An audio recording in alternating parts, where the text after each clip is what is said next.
দেখো মামাম খেলা করছে। হ্যাঁ, আজকে জিজু নেই বাড়িতে, ওর পাপার সাথে হসপিটাল গেছে।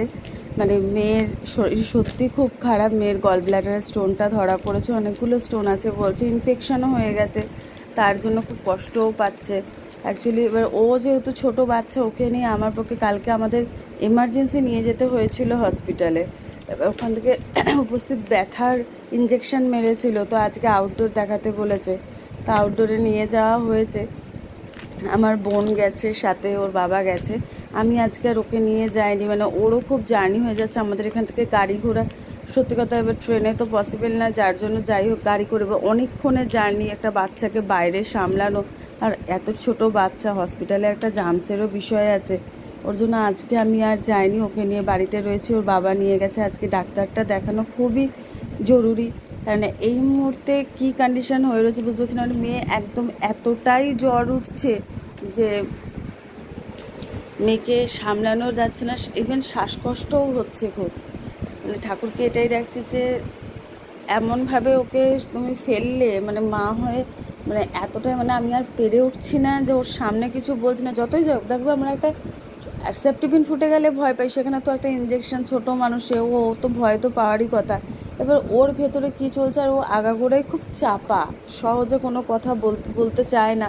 খুব কষ্ট না হলেও মুখ ফুটে বলে না, কিন্তু আমি তো ওর মুখ দেখে বুঝতে পারছি যে ও প্রচণ্ড পরিমাণভাবে কষ্ট পাচ্ছে। তো এটাই ঠাকুরের কাছে প্রার্থনা, যত তাড়াতাড়ি রিকভার হয়ে যায়, এটাই হচ্ছে ঠাকুরের কাছে আমি কামনা করছি যে ও খুব তাড়াতাড়ি সুস্থ হয়ে উঠুক। আজকে জানি না ডাক্তার কি আপডেট দেয়, আমরা বাইরে থেকে দেখিয়ে রিপোর্ট করে আমাদের কাছে এই রিপোর্টের রেজাল্টটা এটা এসছে। তো নেক্সট তোমাদেরকে বলবো ডাক্তার কি বললো, কি বৃত্তান্ত। এখন তো সমস্ত রিপোর্ট আবার ওখান থেকেও করতে হবে, কেননা এখন হসপিটালের রিপোর্ট হসপিটাল ছাড়া তো। আর আমরা সত্যি কথা মধ্যবিত্ত ফ্যামিলিতে বিলং করি, যে আমরা এক্ষুনি বললে এক্ষুনি একটা নার্সিংহোমে নিয়ে চলে যাব বা কিছু, সেটাও পসিবল হয়ে ওঠে না। তো যাই হোক, আমি রামকৃষ্ণ সেবা প্রতিষ্ঠানে দেখানো হচ্ছে, আজকে গেছে কি আপডেট তোমাদেরকে আমি নেক্সট ভিডিওতে শেয়ার করব। আর এই কারণের জন্য সত্যি কথা মন মেজাজও ভালো নেই, ভিডিওও দিতে পারছি না। আর ও তো ছেলে মানুষ, ও তো বোঝে না, না ওর দিদিকে মারছে, উঠছে না, খেলা করছে না দেখে। মাম্মা, মাম্মা, হ্যাঁ বলো ঠাকুর, আমার দিদি ভাইকে তাড়াতাড়ি সুস্থ করে দাও, বলে দাও তো একটু, বলে দাও তো।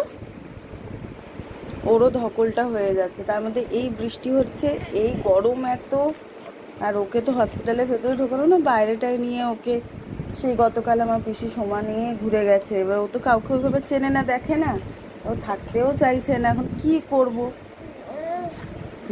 ও জানে।